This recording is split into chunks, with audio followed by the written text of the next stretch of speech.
Welcome, everybody, and thank you for joining me tonight to do this recording of the webinar series, Birthing the Voice of the Crone. We have a few people here tonight, and others may be joining us, but we're going to dive right in with a slideshow that will give us a sense of what this series is about. So let me begin that.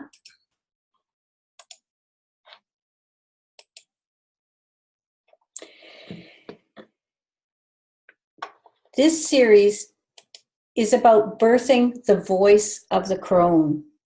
And whether we're 35 or 65, or I'm going to be 68 in a few days, there is that archetypal energy present in all of us. It's the wise one, the one who knows from the depth of her being the ways of life. So we'll explore some of this evening. But I'm going to begin with a brief presentation about how the crone and a council works in nature. Council is the operative word for this work that we're doing together, standing in mature groundedness and holding a sacred space for something of the mystery to emerge in the space between us.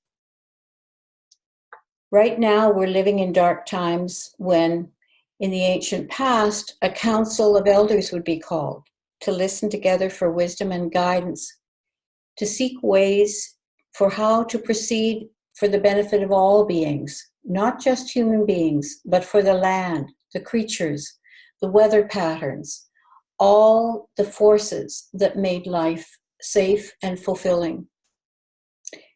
One of nature's precedents for an ecologically effective council is an old-growth forest, where all the mature trees stand on their own, take their own space, and communicate with each other in a variety of ways with the rest of the forest as well. Within the grove, there's always space for light to enter.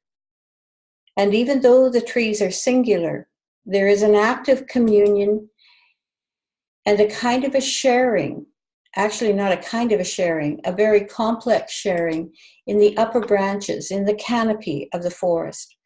They're discovering more and more about the life that occurs in the upper part of the trees, not just between the trees themselves, but with the birds, the insects. A whole other kingdom dwells up there.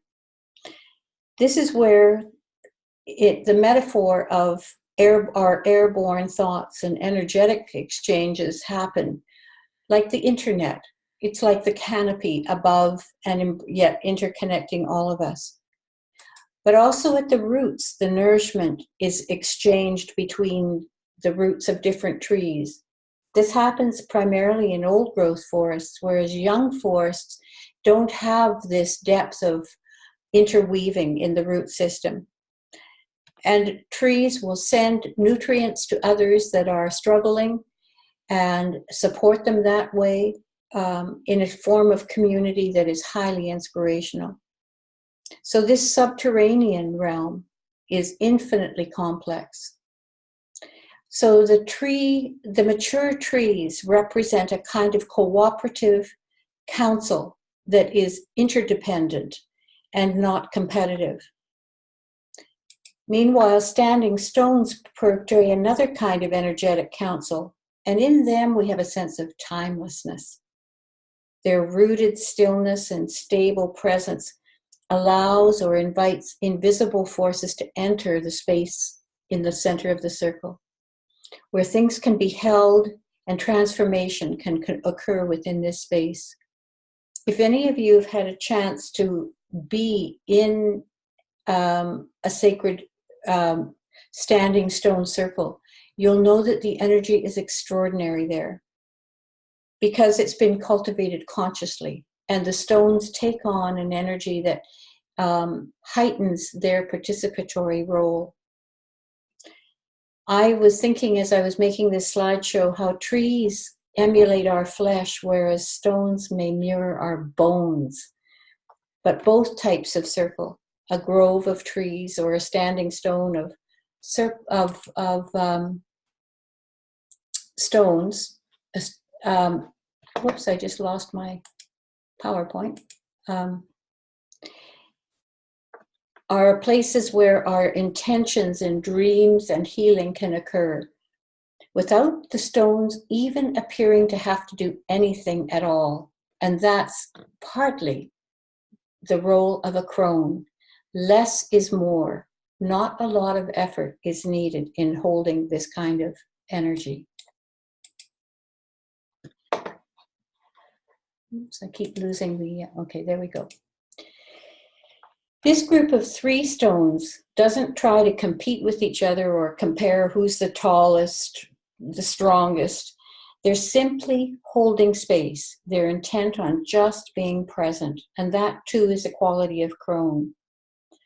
I brought this image of the 3 because one of the things that I foresee for this webinar is not only would we participate in a larger group, but you would have time in pods of 3 where you would meet and develop something particular between the sessions that is a space to go more deeply together and then bring that energy into the next larger meeting. In this final tree stone image, here we see both incorporated, the standing stone circle and the grove of trees around, bones of stone and flesh of trees. So at this point, I'd like to lead us through a brief meditation just to take us deeper into our body soul, where the crone lives in flesh and bone, waiting for us to be more present to her as we age, as we mature, as we learn increasingly how to come home to the wisdom of our body soul. So if you take that image that I've just got in front of us and close your eyes and bring that image, breathe it deeply into your body. And following your breath, let yourself relax. Let your breath flow. Feel the standing stone of your spine, holding the flesh of your torso in alignment, soft, fluid, but strong of muscle, where your energy can move up and down throughout your entire body.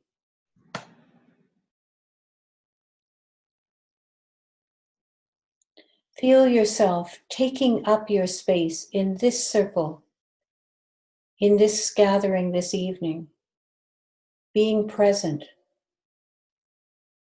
being yourself, holding your ground, and opening your heart to the space between us. Allow yourself, as you take these final few breaths, to feel the both and quality of being present, fully in yourself, and opening to that space that is the place where the mystery enters between us.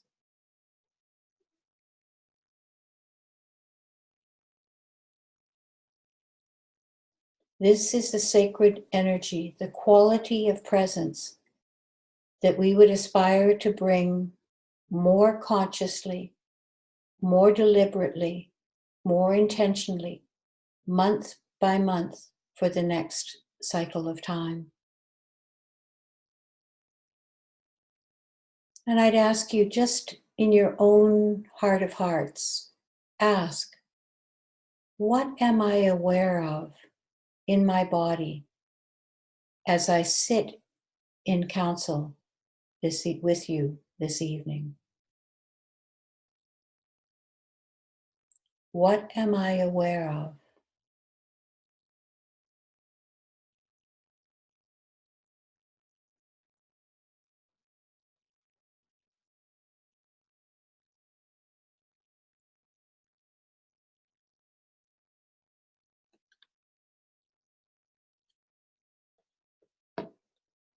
As we ground and connect with the sacred center, we become a council where wisdom can be received, heard, and made more tangible in our personal lives, but also within the world or the web between us too. A council gathering presupposes that each woman who is drawn to attend has something precious to contribute. And without the active engagement of all of us, our web is compromised. It's weakened. My passion and my desire is to create a sacred space where our many beautiful and diverse expressions of wisdom can rise gently and powerfully into consciousness. So I'm going to offer you an outline now of my vision with this series so that you can sense whether this invitation resonates with you at this time in your life. I'm dedicating this evening to Marion Woodman. This is a picture of her on the left. She was a Jungian analyst and author of many books and a mentor to many women through her body-soul intensives. She opened a door to a really powerful, visceral experience of the sacred feminine for men and women. She was a true crone. On the right is her colleague, Paula Reeves, who I've been privileged to spend time with twice in Ireland and also here in Canada. She lives in Atlanta, Georgia. And together, these women, along with other crones, brought a whole new wave of conscious femininity to the fore. A crone, I'd like to define what a crone is. She is the wise older woman who has lived long, suffered loss and pain, and she survived to tell the truth to herself primarily, and to others if they're ready to hear it. She can laugh with kindness at herself. She's learned to let go of expectations, and she's forgiven herself and others for their shortcomings. Clarissa Pinkola Estes says that the crone ideally symbolizes dignity, mentoring, wisdom, self-knowledge, tradition hearing, and tradition maintenance. She has well-defined boundaries and tons of experience. She's right up front and she doesn't mince her words. In the light of her being, she is a welcome truth teller.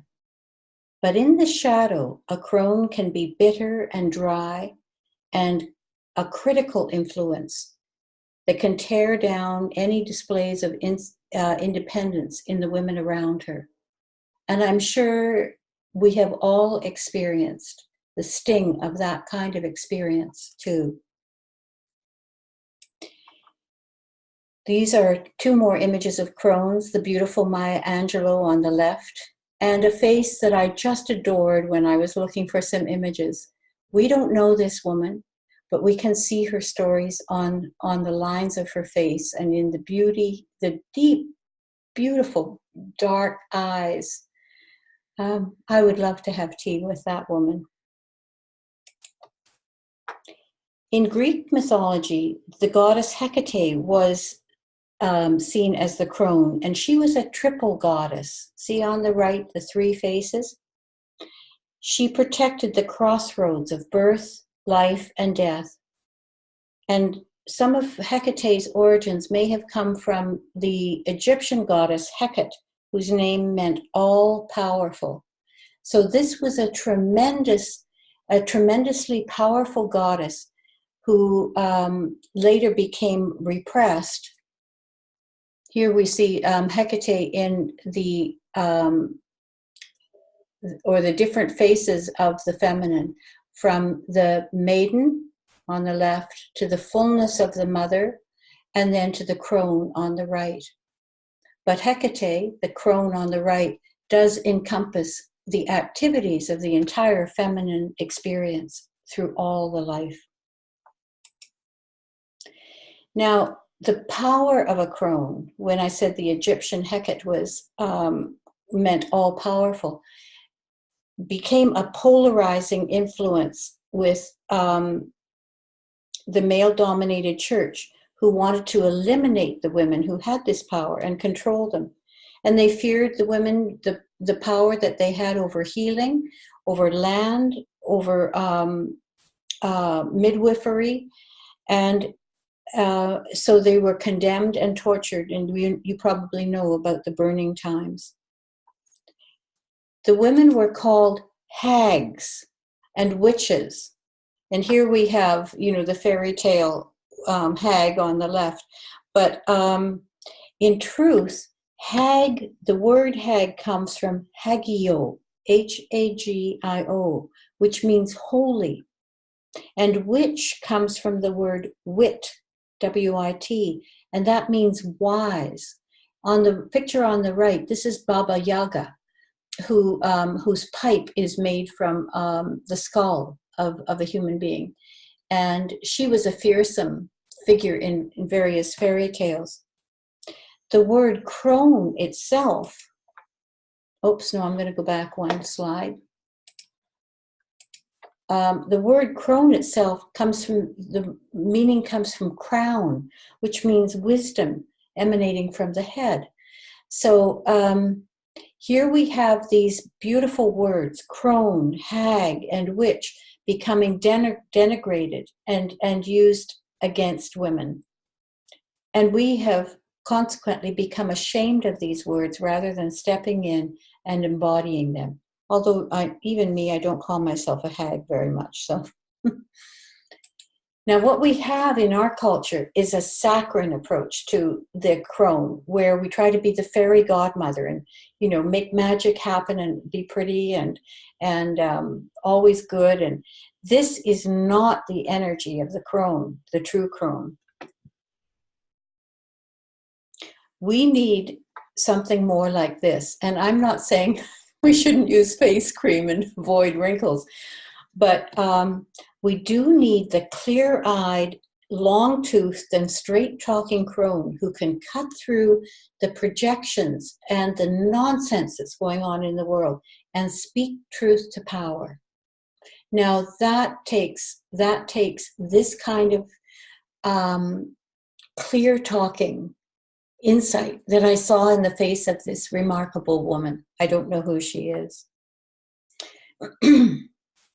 So at this point, I'm not quite ready for that slide. Maybe I should just bring this back. I can go through these details because this slide is up, and then I'm going to stop the slide share. No, I'll stop the slide. I'm going to change that and just stop the slide share. So the reality about a crone is that we really don't know what it is until we are actually being one. And then we can feel her. And my desire in creating this webinar series is to give us an opportunity through the sessions to begin to know what she feels like in our body so we can recognize her. When people become entrained with each other, they get a sense when they're going to get a phone call from a friend or a loved one. You start to enmesh in a healthy, creative, loving way. But what about the inner archetypes? I have now increasingly the sense of, I just need to go and be quiet and pick up my journal. I can feel her approaching. So I make space for that. And then she comes in. This webinar series is an opportunity for us to make deliberate space for that energy to enter and be with us so we become familiar and we can be more responsive to that archetype within ourselves. There are lots of women who age who never touch the crone archetype. they age and stay stuck in mothering. You know, once the mothering of children may be done, then it might be mothering of people in need or grandchildren. But the natural evolution for a woman is to experience the fullness of ourselves, the fullness and beauty of being a maiden, the fullness of mothering, whether we actually physically have children or we are present to that energy within ourselves. It goes into community, it goes into educating, helping others in community, young people or others. And then we move into she who is herself unto herself. And this is where we pull our energy back and listen to the other realms through that aspect of our being. So one of the reasons I'm hosting this webinar is because I am getting long in the tooth. and I love to share where I am with those of you who travel with me. But in turning into offering this work, I turned to the Crone, the inner Crone, to ask for the guidelines about how this time should be, what would be important to share in the webinar, and what were the guidelines that allowed us to feel safe and to go deep. So here I'm going to share these, and they're strict. You know, she does the Crone doesn't make it nice for everyone. She wants something to happen. So, and as you listen to these, if you feel yourself, oh no, I can't do that, that's perfectly fine. It's this gives you an opportunity to check out how we're going to function together. Not that this is cast in stone, and then you can make an informed decision. So one of the first things is that it's going to be very important to attend as many of the live webinars as possible, because your voice in the council, in the webinars, is going to really make a difference. You cannot participate passively by just saying, oh, I'll watch the webinar series afterwards. We would miss your voice in council. The second is, I trust you would see this time as an investment in yourself, not your mother self so much, which most of you have well developed, but that part of you that is eternal and wise and fully connected with Source. I would ask that you consider making an altar for the time during this work with whatever objects that are important to you, so that you dedicate sacred space and time to be with your inner Crone. As I said before, she won't come in, she won't press in unless you make space for her. So for some of you, that might be meditation, it might be creative work, it might be movement, it might be singing. Crone doesn't just have one type of voice. Dreams are important. Our whole council, when we start to work as a web together and our interconnections start to become alive, one of the ways that we're informed by Spirit is through the dream time. And it won't always come from me to you. It will come anywhere on the web. And so I would ask that you keep a dream journal during this time, and this may be pivotal in your pods or in the larger grouping. So let me talk a little bit about the pods. I'm going to have you working in groups of 3 women throughout the time, and you will meet either by Skype, or you could do Zoom, or you could do free conference call, FaceTime. Alicia has some suggestions if people will need help in organizing that. And you will work together to prepare for the upcoming webinar. Now, this is a flip from what we've done in previous webinars, where they were primarily teaching ones. I would gather a lot of material, maybe give you an assignment, and then you would come to the webinar to be nourished by the ideas.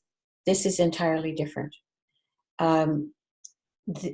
Your pod activity will have a focus or questions to work with, and then you bring that information and energy in, and our webinar is the harvest of those ideas and experiences. So I'm looking forward to that. In a sense, I'm stepping back into a different role than being the one who brings the tray and the banquet out and says, here it is. That's a challenge for me, frankly, but I'm ready for it.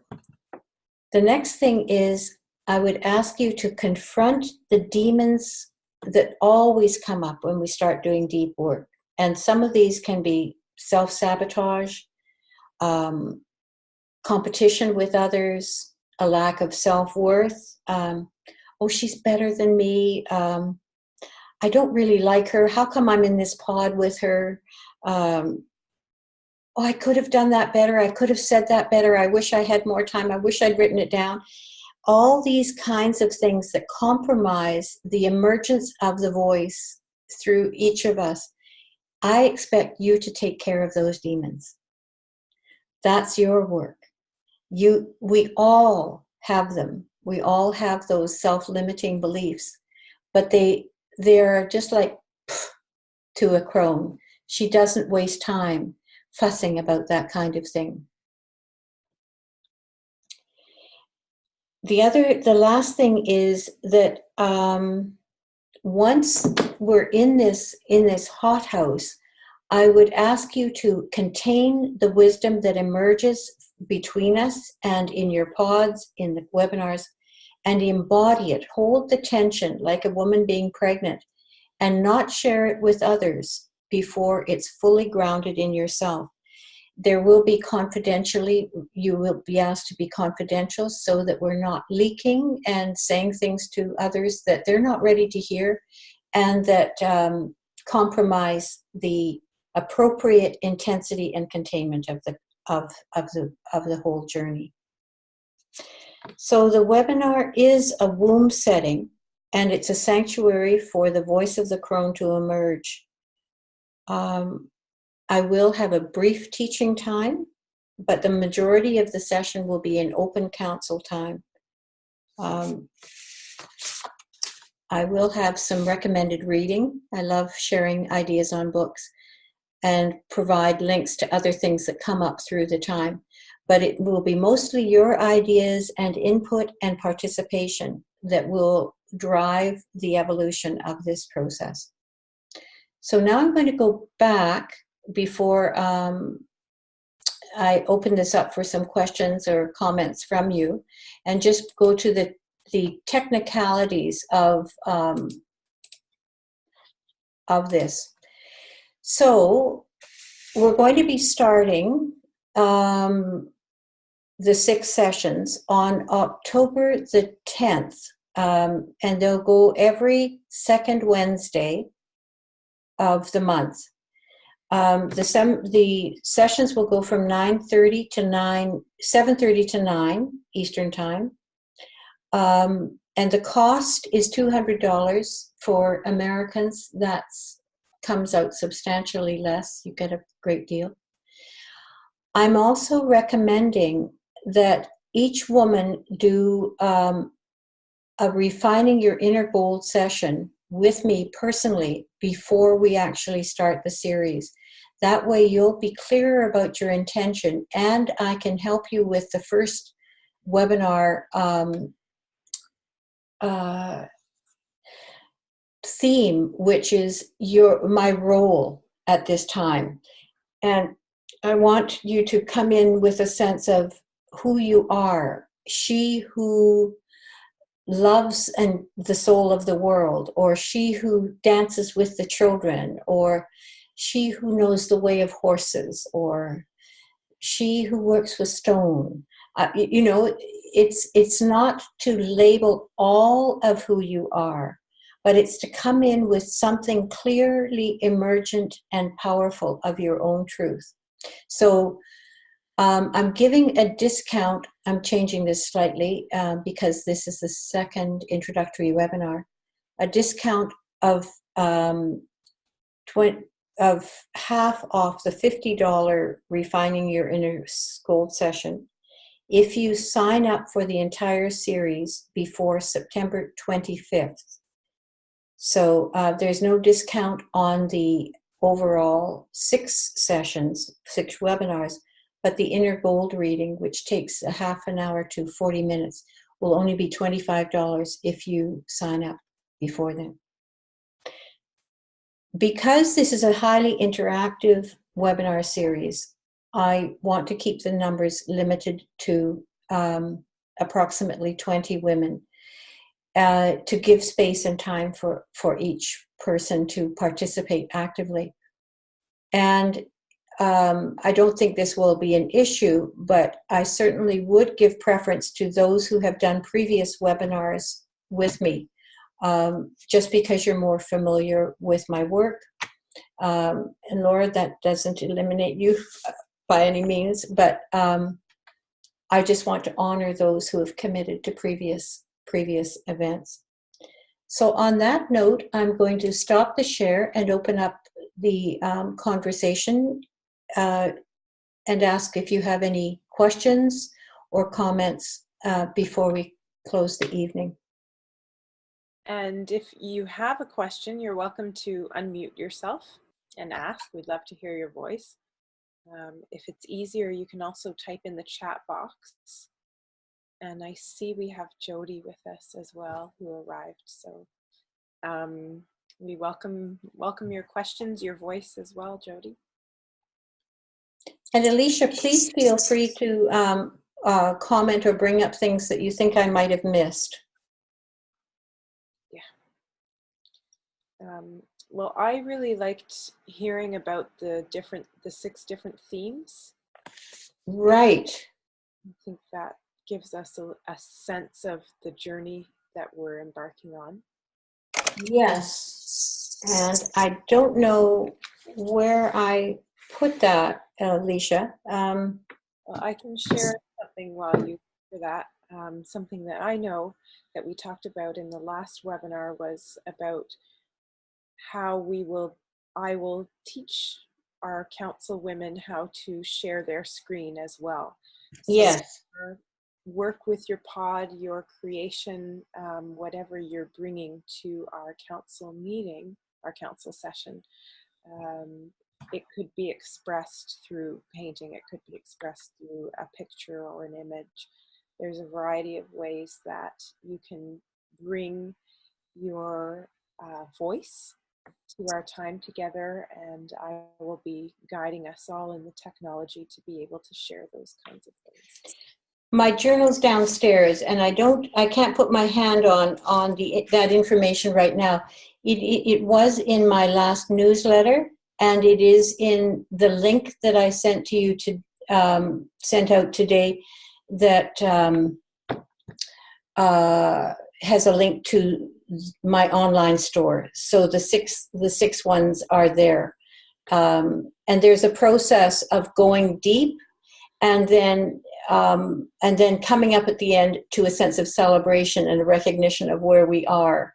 So there's shadow work, and there's also witnessing of each other as this Crone energy starts to build between us. Mm-hmm. I think it's also important, you mentioned at the beginning of the webinar that we are in crisis on the earth plane at Yes. this time. And I remember you mentioning about the mother having her hands full, and it really being the crone who has the voice and the clarity and the wisdom and the space, the ability to start making some firm no's or some firm boundaries or some firm expression that is a direct response to whether it's legislation or however that voice wants to be heard or expressed, but that it is the crone who has the ability to really help shift the way that our societies are operating and to question with a certain clarity, and I would add ferocity, but maybe that's not, I'm sure there's a range of the yes. individual feel and how Crone expresses? Maybe that's my question. Well, that's I mean, you're speaking like a true young crone, Alicia, with that aspiration.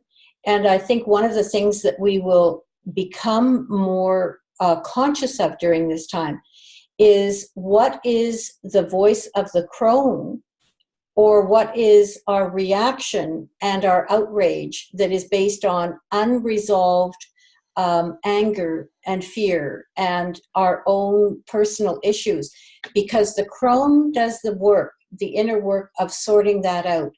Otherwise, it's a flame that is not eternal. It just is a quick burn, like a firecracker, and it's over. There is a sustaining power to the voice of a crone when she speaks. And we've seen some of it in the political arena when that voice comes through. I'm not going to mention names right now. And I would say also the crone archetype, though it largely focuses in women, because that's part of our natural birthright, it doesn't go against men. And it is kindly to men who are open to their own deep feminine. So we will have, I think this 6-month time is not so much about getting pumped for external activism as it is in becoming clearer and cleaner and more bone honest with ourselves what this energy is, so that we can take its guidance from within for what is the active impulse moving in our own lives. In the pods and in the larger group, we will witness that emergence, the appearance of there's many faces of the crone as she is and those present, and celebrate that emergence in each other. The way that we are as good friends with the mothers, when mothers would meet together and say, I'm having really difficult time with little Johnny, he won't eat his peas, and potty training is terrible, and suddenly the women are friends with each other and mothering is easier. Where is the sanctuary? Where is the birthplace for the crone recognition? That's partly what we're doing right now. Activism can only come out of the roots of that kind of deep knowing. So this webinar is about sending down the roots into the fecund compost of the crone. Not a good metaphor, but there we go. Thank you for bringing that up, Alicia. Did that address what you were speaking about? Yes. Okay. Andrea? Yes. It's Jody. Hi. Maybe I should put the video on. Be lovely to see your face. Yeah. There we go. Hi. Hi. Could you speak a little bit more about the pods and just yes. what I don't have a sense. I don't have a good sense of what the expectations will be on a week by week basis and how they'll be. I think that's the biggest piece. Yeah. Very good. Yeah, that's a good practical point. I would ask that the pods meet at least once between the monthly webinars, so that at the practical level, you might have an hour or whatever you agree on with your pod to connect through the airwaves, not necessarily in person, because that's going to be impossible and not necessary. But you will be given some assignments and you will do your own personal work. You'll be responsible for that, and I would say on an almost daily basis that you're cultivating that inner relationship. But you get a chance in the pod to get to know each other, to work issues, to take the assignment to the next level, and then decide amongst yourselves how you're going to bring that into the council. What are the things that really came through our time together? Was there a significant dream? I'll be guiding and facilitating some of the things that you might want to facilitate, but I'm not going to be there to inspire you. The inspiration will arise from within your triad. My thought was to once people have signed up, is to have a bowl, and we're all on the first night, and I will pull 3 at a time, and say, this is one pod. So I'm not determining. I think Jody would really like Ave, and wouldn't it be nice for Laura to be with so-and-so? None of that. We'll see what spirit does, and then you'll work that way. Does that explain it, Jody? Yes, it does. Okay. Yeah. Yeah. Thank you. I have a question. Hello? Yeah, go ahead, Eve. So I know for sure that probably the November one I can't make because I'll be in Seattle.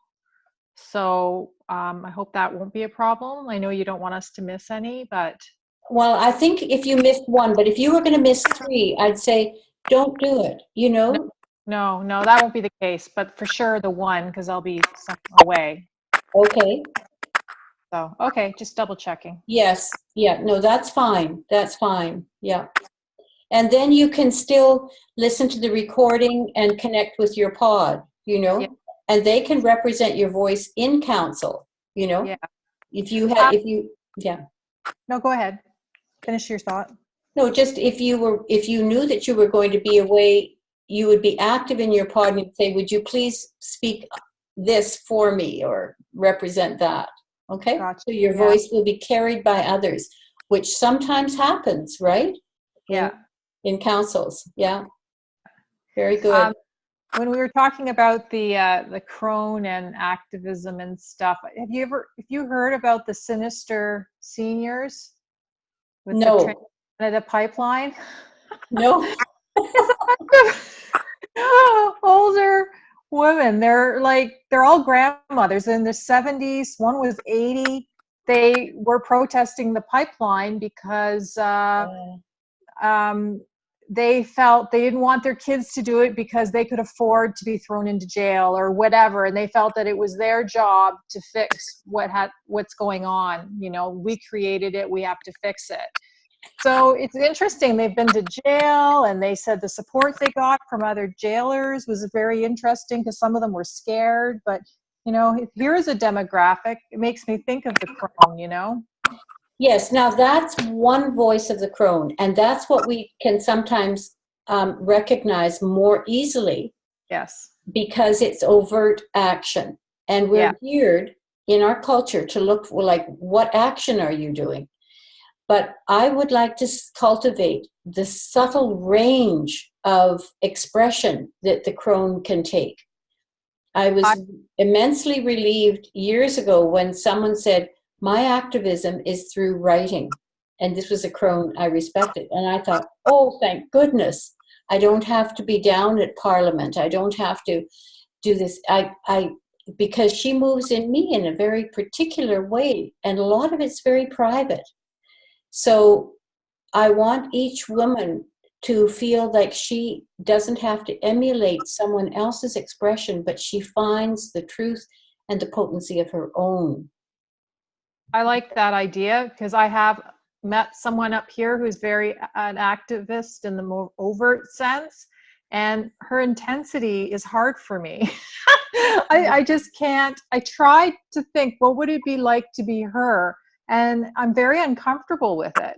So for you to say I can be the Crone in a different way is immensely reassuring because I just not comfortable being that kind of Crone. No, that's right.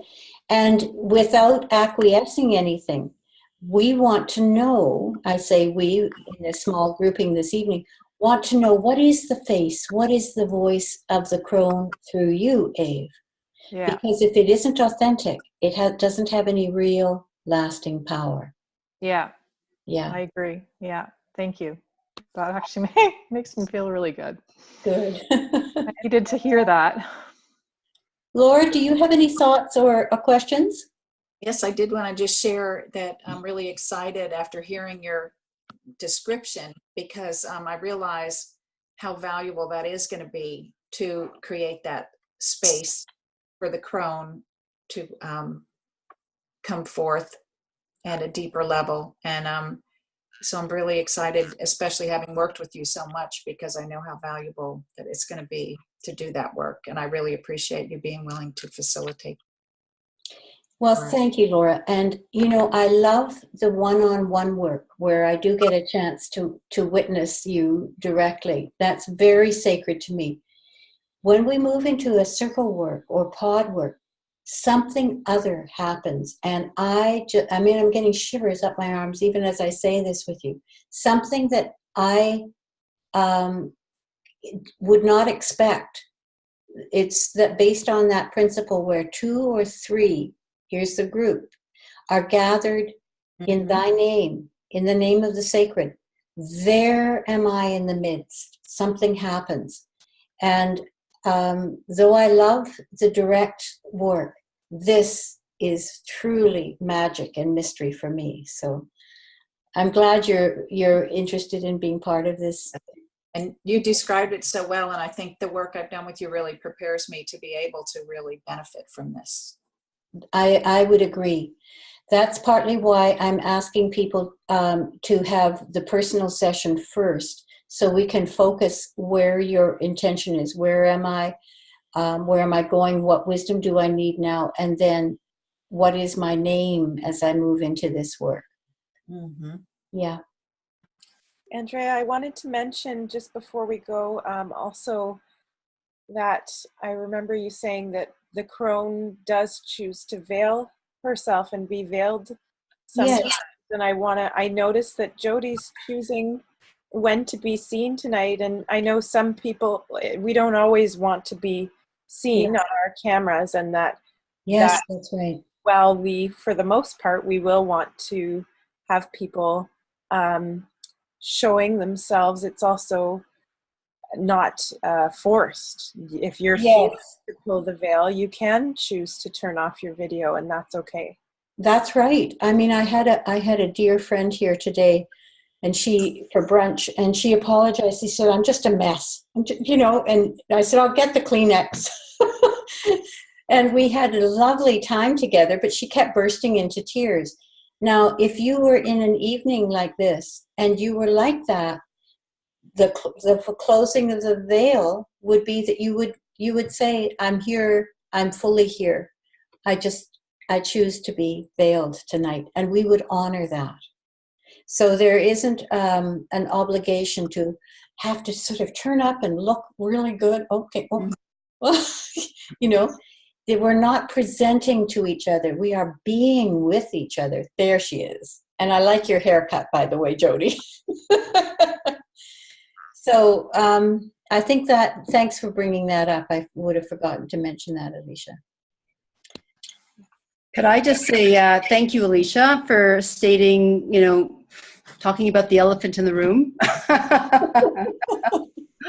Yeah, no, I don't think I realize, for example, you don't realize the impact that something has from your perspective. So I find it very helpful to hear it from others' perspective. So yeah, thank you. And I realize this makes more of an intimacy than to have just a blank slate there. Mm-hmm. Thank you, Jody. Well, over 6 months, we are going to want to see each other's face. We are going to care. Mm-hmm. We're going to see on her face that emergence of the other through her eyes, through her voice, Mm-hmm. And I trust that if this does resonate with you, we might journey together. So thank you. This feels like a good place to stop the recording. And I really appreciate you coming this evening. I didn't want to just talk on my own. It's lovely having the feeling of being with you and feeling the crone present with us this evening. So thank you all. I'm closing the recording now, but if you wanted to stay on and just say anything else, we could do that as well.